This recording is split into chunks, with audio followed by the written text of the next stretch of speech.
The Barons, they won their fourth in a row on home ice last night by beating Minnesota's North Stars 4-3. With the score, the Rangers nothing and the Barons nothing.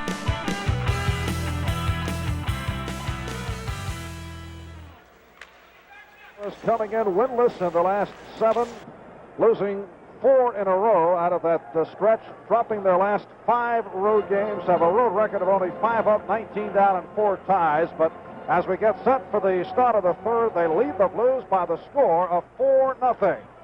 Off the opening faceoff, Bob Stewart of Cleveland rolls it in. Bob Gassoff of the St. Louis Blues works his way to center. Pass play intended for Patey, broken up. Recovered by number 18, Floyd Thompson of the Blues. Ed Johnston in goal for St. Louis. Gilles Melange for the Barons. Pass off the boards for LaRose. Hit by Stewart, but the Blues able to get it in. Now Marouk, number 21, off to McAdam. The lead for Hampton, broken up, and Johnston able to push it away from Hampton. Hampton taken to the boards by Sealing. Now Marouk centers. McAdam has it knocked away, kept in by Stewart. The drive by Christie goes wide. Stewart looks to keep in and does, but LaRose works free and shoots it out for Patey. Lead on the left wing for Thompson is too deep, and Christie is back forward. Drops to the stick of Stewart. Tries to send out McAdam, but the pass off the mark, and now the Barons able to change on the fly. Marv Albert and Dan Kelly from the St. Louis Arena. The Blues are trailing by the score of 4-0.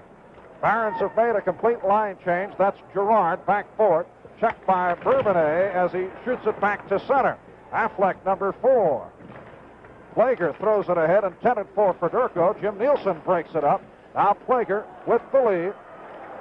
Here's Fedorko. Backhander stopped by Melange. Bourbonnais looking to flip in front, but Melange, with help from Nielsen, able to hold on.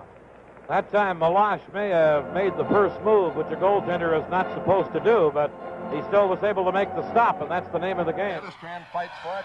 Goes to Klassen. Klassen misses on the backhander. Penalty up. And with it, Simmer right in front. Save from Klassen by Keevers.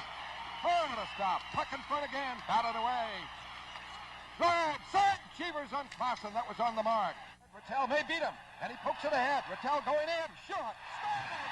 A short-handed goal by Jean Rattel. A classic coming down the right wing boards. And beating Hampton to the puck. And then beating Meloche into the net. O'Reilly hustles out. And he goes, avoids a McAdam check, but falls down in the process of avoiding it. And bangs in a Stewart, and out goes O'Reilly and Stewart. The sticks went high there. As Bob Stewart and O'Reilly, a couple of rugged competitors, and they're both going out. More trouble for the Cleveland Barons. Former general manager Bill McCreary is suing the team's owners for $3.1 million for slander and breach of contract. The Barons are off tonight after losing to Buffalo 6-2 at the Coliseum last night in front of their second largest crowd to date, nearly 12,000. Rick Hampton didn't score for the Barons against the Sabres, but he has had a hot stick since Coach Jack Evans moved him from defenseman to the wing. Fred McLeod asked Rick if he likes the wing or would prefer to switch back to defenseman.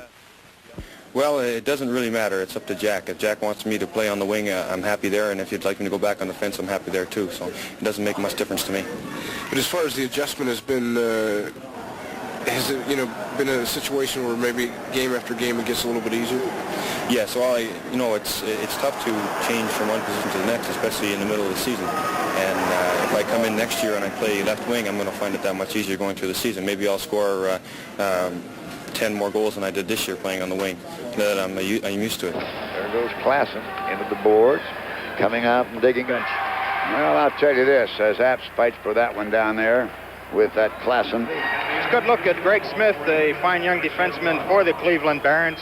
He comes out of college, played a couple years at Colorado College, and moved right in there. He's becoming one of the real stalwarts on the defense. And, of course, the only real veteran that they have on defense is Jim Nielsen, who spent a number of years with the New York Rangers. All right, there's Coach John Wilson. We're going to have the face-off now, and there our end.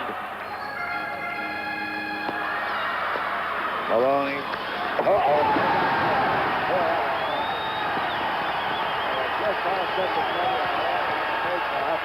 And Murdoch, I think, got credit for that one. We'll have to wait and see. There were about 3 or 4 of them right in front.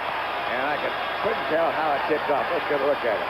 There's the all-important face-off being won. Goes back. Al McAdam, number 25, lets the shot go, and it looks like it goes past Dunk or between his legs. We can't tell by that view.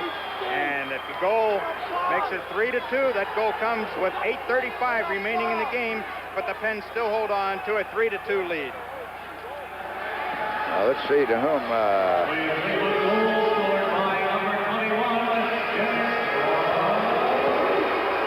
They credited it with a tip-in at Maruk. When McAdam took the shot, Maruk breaking for the net, got part of it. The Barons lost yet another squeaker last night in New York, a 5-4 deficit to the Rangers. Dennis Maruk, Chris Maneri, Bob Murdoch, and Ken Cusick tallied for the locals, who will now be off until Tuesday when they'll tangle with the Canadiens in Montreal. Last night's goal by Maneri was the rookie's 12th of the season and 5th in the last 5 games. Chris may have been able to take some teams by surprise before, but he knows it will become more difficult now. Well, I'm sure it will, but I'm sure it's the same for everybody else in the league as the season goes on. The teams tighten up a lot more, so I've expected it to be a lot tougher as it goes along, so I'm kind of gearing myself for that. What kind of hockey player do you describe yourself as? I have to be a hard-working type guy because I just don't have the talent of a Maruk or something like that, so I'd like to think that I'm a good two-way player and that I work hard at the game.